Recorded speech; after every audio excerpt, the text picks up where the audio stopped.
Hey everyone, Dan here. Before we get into it, if you enjoy these videos, please hit the like and subscribe button. It helps a lot. And also keep in mind that these are my own thoughts, opinions, and ideas. These are not meant to be, nor should you take them as investment or trading advice in any way, shape, or form. Do your own due diligence, put in the work for yourself, and make your decisions based on that. Lastly, I'll be looking at the comments and responding for the next 3 hours after this video is released. If you want to chat, but you couldn't get your comment in within that time frame, feel free to reach out to me on Twitter. I'll put that in the description below, or email me. Thanks. All right, everyone. Well, we are during the weekend before the trading week that begins on August 9th. We're going to take a look at Intel. And here we are on the daily looking at the year-to-dates, and it's been a pretty rough year for Intel. I mean, it had this nice push-up that it tried to make from beginning of the year, and it topped out just at the beginning or so of April, and then just had these, a couple of catastrophic falls. You saw it had a reverse catastrophic jump up. Can you tell I can't find my words yet today? And another gap down recently. So it's definitely in a bit of a world of pain and trying to find its legs. So let's look at some levels, then we'll take a look at the indicators and try to figure out what could potentially look for if there's any signs of life or what have you. So to me, this is the most obvious line of support, not because it's sitting there right now, but because of this previous support here, previous support there, and previous resistance there. So again, those areas that encompass both support and resistance previously are typically really, really strong supply and demand zones. Meaning there's a lot of folks willing to buy, willing to sell. Now there's actually a little bit of a band here essentially because look, prior to that big move up, that big swing up, where that actually used to exist was right along here. All this resistance, resistance, support, support, support. So it had support, but it is definitely prone to these just abnormally chaotic drops or jumps. So I would, just keep that in mind if you're trading this one. It seems as though the floor can certainly fall out from under you various times, and that can be a pretty challenging environment to trade in. So just know what you're getting into. I guess is part of the puzzle to think about there. Now let's plot some additional supply and demand zones to the upside. So that's the band that I look for to the downside, and I know that's pretty tight in, but if it falls below there, then you're kind of like looking at pretty challenging areas. I mean, we could throw one additional area in here, but it's going to be potentially a pretty significant drop, I guess, sort of in line with what we were just talking about, that it can be prone to that. It's like a $4 drop for a stock that's only in the 50s, so that could be pretty impactful. But obviously for the bulls out there, I hope that that's not what you're going to have to put up with. So here you see a bunch of support and resistance as well encompassed, and again, some of these, like that's only 70 cents away from each other, so some of these are pretty tight, but we just put them on there, and if we need them, we need them. If we don't, we don't. That's fine. What I look for to the upside here is just knowing where this stock is likely to hit resistance, where it might sort of push back a little bit. Every stock, as it sort of plots its course upward, has points at which it peels back, right, and comes down, takes a breath, if you will, however you want to think of it. And these resistance zones to the upside are likely to be some of those. So that could give you opportunities to dip buy in a stock that's overall moving up. It could give you an opportunity to trim some, take some profit off the table, knowing that it's likely to hit resistance there, and then you can kind of sit back and see if it's worth a re-entry. And in the meantime, you've sort of locked in some profit. So plenty of different strategies that you can deploy based on knowing where these zones are. And obviously to the downside, you could look at those as potential stop losses if you have a position, or you could look at them as potential dip buy zones if the stock starts to show some price strength. Now I'll put this in here just because it is sort of forming, but it's forming in a kind of wacky way because of this big drop here. So longer term downtrend is what you're going to want to look for this to break, in my opinion.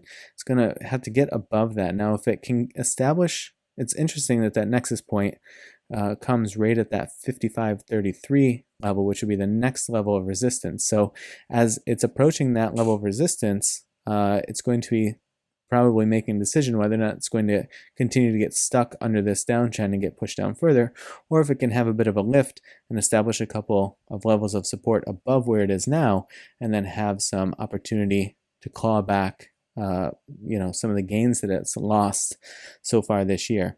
But that's what I'd be looking for from sort of a trend and chart perspective. Now, on the indicator side of things, the MACD relatively just consolidating. It is below the baseline. The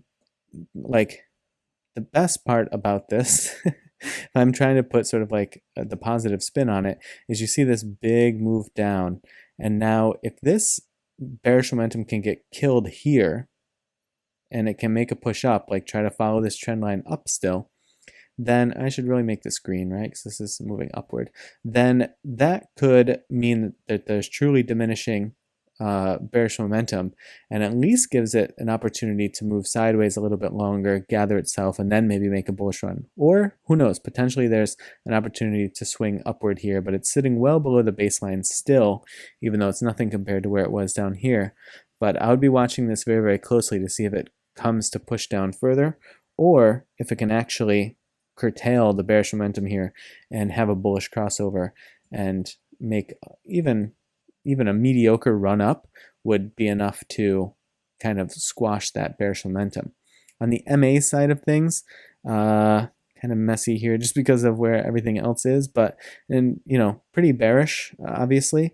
It's going to hit some resistance probably when it starts to bump into that 20, but if it can get support on the 20, that could provide it some, back here, for example, it provided it a bunch of lift.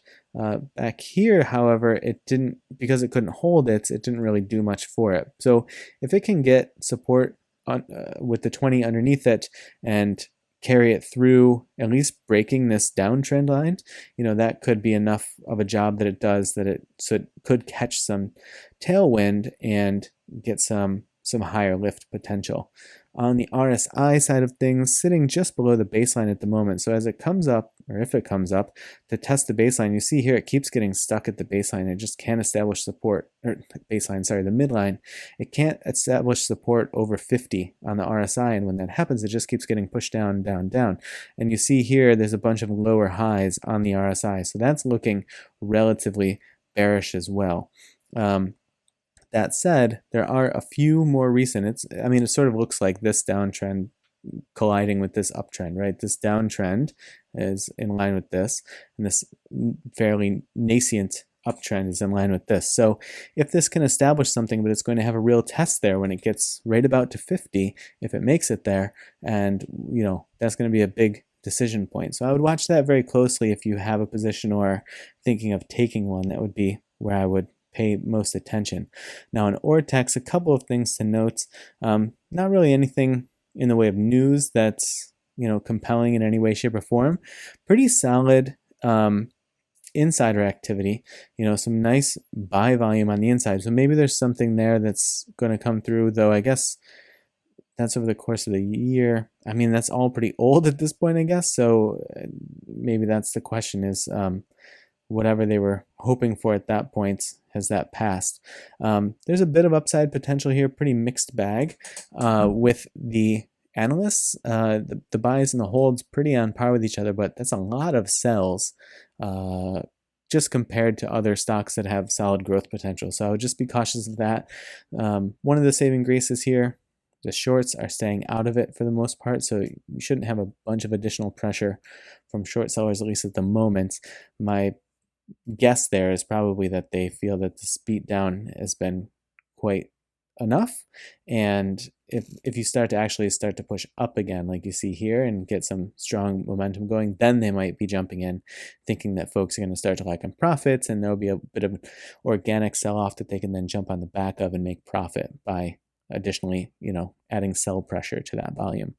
But to me, this looks like a very cautious watch, not really screaming a bunch of like buy signals to me. Similarly, not necessarily screaming a bunch of sell signals to me, but I don't have a position in Intel, and this is one of those times where I'm glad that I don't, because to me, there's not enough here that's signaling to me that there's potential that it wouldn't just be better for my money to be in a different stock or even an ETF for that matter. But who knows? I could be wrong, but that's just my take on where this sits at the moment. But good luck if you're in this one. I certainly wish you the best, and I hope you have a good trading week ahead. I appreciate you watching. I'll see you in the next video.